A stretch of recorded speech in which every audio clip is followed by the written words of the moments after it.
Hello everyone, कैसे हैं आप लोग। होपफुली टीजीटी इंग्लिश वाले बच्चे अच्छे तो नहीं होंगे, क्योंकि री एग्जाम के लिए कंटिन्यू डिमांड्स बढ़ रही हैं बच्चों की, और री एग्जाम के लिए अभी कोई पुख्ता आश्वासन नहीं दिया गया है।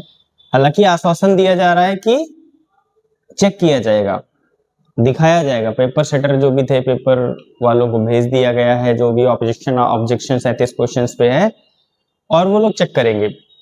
16 तारीख को धरना प्रदर्शन रहा, उसके बारे में कुछ आपको जानकारी मिली भी होगी, आपने वीडियोस देखी भी होंगी। लेकिन बस मैं एक बात बता देता हूं आप लोगों को कि जब 4-5 लोग गए थे तब सही से बात नहीं की थी। उसके बाद 30-40 लोग गए, खुद बाहर नहीं आए थे, अंदर बुला के बस एप्लीकेशन ले ली थी। उसके बाद 16 जून को 400 से 500 बच्चे गए, उप सचिव को बाहर आना पड़ा, वाइस प्रेसिडेंट को बाहर आके ज्ञापन लेना पड़ा। अगर अगली बार 2000 लोग पहुंच गए तो सोचिए आवाज कहां तक जाएगी। बस इसीलिए बार बार मैं आप लोगों को इनवाइट करता रहता हूं कि आप जरूर पहुंचे। 25 जून तक का समय लिया गया है, और उम्मीद करते हैं 25 जून को सभी बच्चों को वहां पे फिर से इकट्ठा होना है। और मुझे सबसे ज्यादा हैरानी तो उन बच्चों की है जो इलाहाबाद में रहते हैं और वहां नहीं पहुंचते हैं। इतनी दूर दूर से लोग आए, पता नहीं कहां कहां से आए, इलाहाबाद में आए, प्रयागराज जिसको बोलते हैं वहां पे आए, लेकिन मुझे प्रयागराज के बच्चों पे ताजुब आ रहा है, वहां के बच्चे बहुत कम दिख रहे हैं। है ही नहीं, आप वहां रह के तैयारी कर रहे हो, आप वहां रह के एग्जाम दे रहे हो, और आप प्रोटेस्ट में शामिल ही नहीं हो रहे हो। मुझे तो बड़ा शौक लगा है ऐसा देखकर। खैर, 25 जून तक का समय दिया गया है। उन्होंने आश्वासन दिया कि मैं आपकी बात सुन रहा हूं, और इस पर भी स्पष्टता जाहिर की है कि जो आपकी आंसर की है वो क्यों जल्दी दे दी उन्होंने। हम लोगों ने जब ऑब्जेक्शन दिया, सबसे पहला वाला जो एप्लीकेशन दिया गया था, उसके जस्ट दूसरे दिन ही आंसर कीज आ गई थी। तो हम लोगों को बड़ा आक्रोश था, गुस्सा था कि दूसरे दिन ही आंसर की दे दी है तो रिजल्ट भी दे देंगे। ये वो पता नहीं क्या मन में आ रहा था कि उस जो ज्ञापन दिया उसका कोई मतलब ही नहीं है। लेकिन नहीं, आप अच्छे से इस चीज को समझिए। उन्होंने भी ये चीज जाहिर की कि एक इंसान ऑब्जेक्शन कब दे सकता है। जैसे ऑनलाइन ऑब्जेक्शन ओपन कर दिया उन्होंने, तो हमारा चलो 37 क्वेश्चंस का ऑब्जेक्शन है कि वो आउट ऑफ सिलेबस हैं, फिर वो आंसर की से मतलब नहीं है कि नहीं, लेकिन उसमें ऐसे भी क्वेश्चन हो सकते हैं बच्चों के कि उसका आंसर ये नहीं ये है, तो बिना आंसर की वो कैसे जांच लेंगे। जब तक आयोग ऑफिशियल आंसर की देगा नहीं, तब तक दूसरे बच्चे ऑब्जेक्शन देंगे कैसे। और ऑब्जेक्शन पोर्टल सिर्फ कुछ दिन के लिए खोला है, तो उससे पहले उनको आंसर की देना मजबूरी था। अगर नहीं देते तो हम लोग ऑब्जेक्शन नहीं कर पाते, वो पोर्टल नहीं खुलता, तो हम लोग भी ऑब्जेक्शन नहीं कर पाते ऑनलाइन जो करना था। समझिए इस चीज को।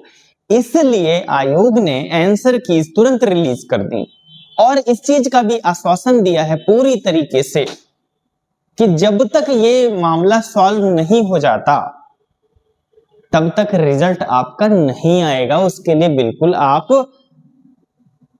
सुरक्षित महसूस करिए। आंसर की जल्दी देने का यही मतलब था कि आपको ऑनलाइन जाके आंसर कीज देखनी है।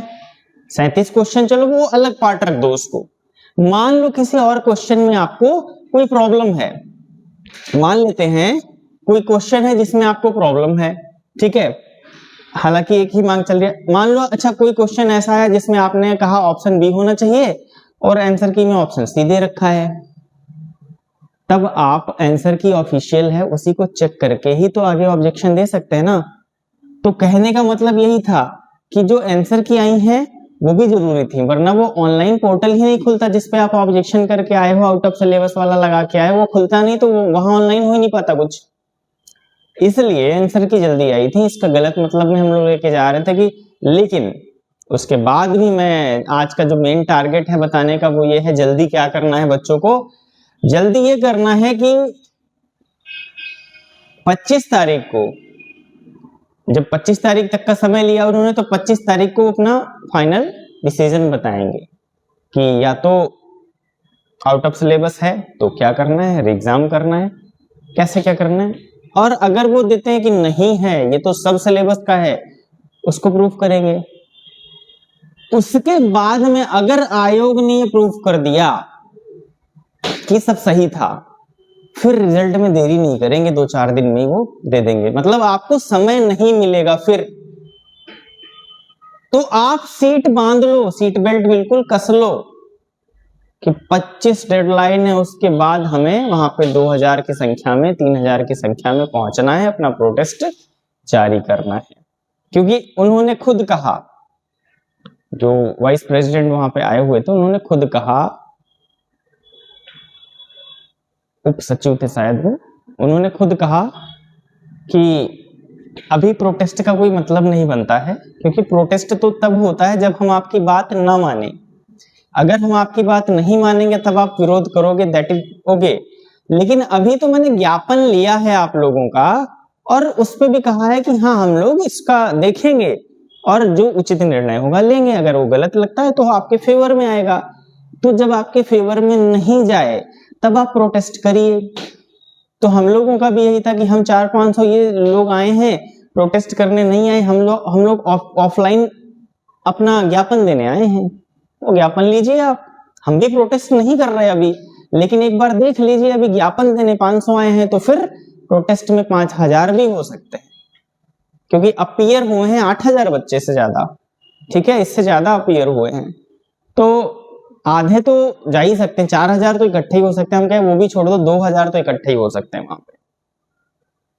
तो 25 तारीख से बिल्कुल सीट बेल्ट बांध लो आपकी, आपको सीधे वहां पे हो सकता है धरना देना पड़े, हम लोग साथ में बैठेंगे, अगर 2 दिन 3 दिन 4 दिन वहीं पे खाना बनाएंगे, सब कुछ वहीं पे होगा, लेकिन इस बार प्रोटेस्ट कस के होगा अगर हमारे फेवर में डिसीजन नहीं आता है, क्योंकि ये तो पक्का है कि वो आउट ऑफ सिलेबस है, इसमें कोई डाउट है ही नहीं।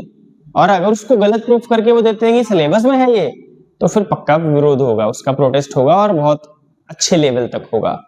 ठीक है, मिलते हैं नेक्स्ट जानकारी के लिए। आज की जानकारी बस इसीलिए थी कि आंसर की से परेशान ना हो, आंसर की देना भी उनकी मजबूरी थी, क्योंकि आंसर की जब तक आती नहीं तब तक आप लोग उसको ऑब्जेक्शन नहीं लगा सकते, तब तक ऑब्जेक्शन पोर्टल नहीं खुलता। तो आंसर की देंगे 125 की, तभी तो आप बाकी क्वेश्चंस या और भी क्वेश्चंस आते हैं उनका ऑब्जेक्शन लगाओगे ना। आंसर की से चेक होगा तभी तो ऑब्जेक्शन लगेगा। मान लो 37 के अलावा कोई क्वेश्चन है जिनमें डाउट है कि ये आंसर नहीं, ये होना चाहिए, तब फिर आंसर की नहीं होती तो कैसे चेक करते, ऑब्जेक्शन कोई कैसे लगाएगा। इसलिए आंसर की देना उनकी मजबूरी थी, जो जल्दी से दे दी और पोर्टल खोल दिया ऑब्जेक्शन के लिए। अभी वो पोर्टल क्लोज हो चुका है। ठीक है, तो आज की यही महत्वपूर्ण जानकारी थी कि आंसर की से परेशान ना हो। आश्वासन मिला है कि हमारे जो क्वेश्चंस हैं उन पे अच्छे से रिवीजन किया जाएगा, फिर आपके हक में या आपके अगेंस्ट निर्णय आएगा जो भी, उसके बाद देखना है क्या करना है, लेकिन हम लोग तैयारी से बैठेंगे। ठीक है, मिलते हैं नेक्स्ट क्लास में। Thank you everyone, thanks a lot.